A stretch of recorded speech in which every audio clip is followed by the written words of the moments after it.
各位观众老爷们，大家好，欢迎收看本期的洋洋球鞋。今天我们一起来聊聊这双361度的 Big 3 Future。本期视频由您的点赞赞助播出。361度近几年在篮球鞋产品方面的进步非常大，而让他们在篮球鞋市场上能够站稳脚跟的最主要功臣，不是说签约了阿隆戈登，更不是签约了约基奇，而是他们 Big 3这个系列出色的实战表现以及出众的外观，销量就是它最好的证明。而今天这一双 Big 3 Future， 我可以说它就是361度这几年在篮球鞋产品方面最重要的一个鞋款，没有之一。顶级的配置，破千元的价格，半码的选择，放眼361度的所有篮球鞋产品当中，也可以说是前无古人的。那这一双鞋在实战方面的表现，能不能撑起它1000元的定价？它的性能又是不是能够让361度从此在高端篮球鞋当中站稳脚跟呢？我给出的答案是肯定的。要聊这一双鞋，我们必须要先来讲一下它的脚型适配，因为这一次这一双大3 Future 正式开启了361度的半码时代。不过因为我跟大家一样也是第一次尝试361度的半码，我对于它的尺码拿捏也并不是特别精准。这双大3 Future 和我在同一时期购入的丁威迪2代，我依旧都购买了和原来相同的42码。丁威迪2代的42码是非常合适的，但是这一双大3 Future 可能选择42.5会更加舒适一些。我在选择42码的状态下，这一双鞋在包裹方面有2个明显的不足。首先第一点就是它的内长问题，它的内长还是比较准的，我的脚长在266毫米左右，穿这一双鞋在静态的状态下没有什么问题，但是在动起来之后会出现轻微的顶胶质情况，而且这种情况是因为我选码错误而造成的，并不是这一双鞋在锁定方面有什么问题。第二点就是它球鞋前端这一段非开放式的鞋面会有一点点压脚背的现象出现，我在穿厚袜子的时候穿这一双鞋压脚背的感觉会非常明显，在穿薄袜子的时候就刚刚好。我相信这2个问题在选择了正确的尺码之后应该都是可以得到解决的，所以这一双鞋的尺码选择，我建议大家按照平时自己的耐克尺码去进行选择就 OK 了，好吧？而所有高脚背的兄弟们一定要注意一下，这一双鞋你们一定要试穿一下，或者选择一些可以退换货的商家进行购买，因为它前端这一块覆盖在动态鞋带孔处的布料延展性非常低，对于高脚背的兄弟来说，我觉得这是一个不小的考验。而在选择了正确的尺码之后，它可以提供给我们非常出色的包裹以及锁定，不管是动态锁定还是静态的包裹，它都没有问题，不会出现什么掉跟或者是脚在鞋内位移的情况，而且整体的舒适度也非常在线，不会给双脚带来任何的不适感，鞋面强度也足够，不管做什么动作，鞋面都可以很好的兜住双脚，透气性也没有问题，在各方面的表现都在水准之上，只要脚型合适，它的鞋面一定不会让你失望。但是对于宽脚以及高脚背的兄弟来说，它的鞋楦可能并不是那么的友好，一定要先去试穿一下，好吧？在中底的配置方面，依旧是经典的公式鞋配置，全掌的超临界，中底的 TPU 抛围，再加上一块前插的大碳板，这些东西都是公式鞋的经典搭配。但是这一双鞋在传统公式鞋的基础上又做出了一定的改变，中底的碳板面积巨大，几乎覆盖了整一个中底，而且不同于常规的 Y 型前插或者是铲型碳板，它身上所使用的碳板呈一个3叉形。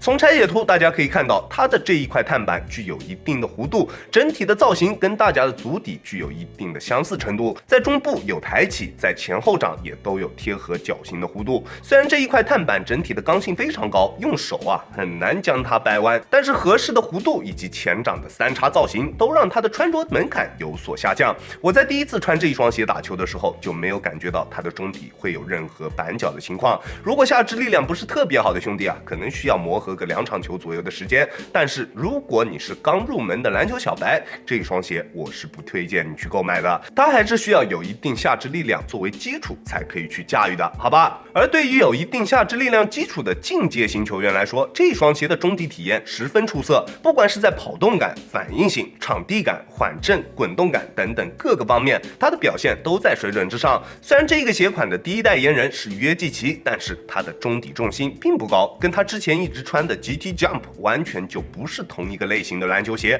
你也知道 GT Jump 更多的是一个注重缓震的鞋款，虽然它是耐克旗下配置最高的篮球鞋之一，但是对于大部分的球员来说，它都算不上是一个好的选择。而这一次约基奇签约361度之后上脚的第一个鞋款就是这一双大3 Future 的高帮版本。361度说啊，约老师自己想要的是一双有着后卫鞋内核的高帮鞋款，我个人还是持保留意见的。毕竟从他以前上脚过的鞋款当中不难看出，他好像从来没有怎么穿过这种偏后卫的鞋款，可能像 Hyper Dunk 这样的鞋款已经是他穿过最后卫的篮球鞋了。而伴随着体重的上升，我觉得对于现在的他来说，可能缓震还是挺重要的。而大3 Future 我猜应该不会是约老师自己的选择，而是品牌的要求。毕竟这个鞋款对于361度的重要性不言而喻，而约老师的唯一要求可能就是一定要是一双高帮鞋，所以361度专门为他推出了这个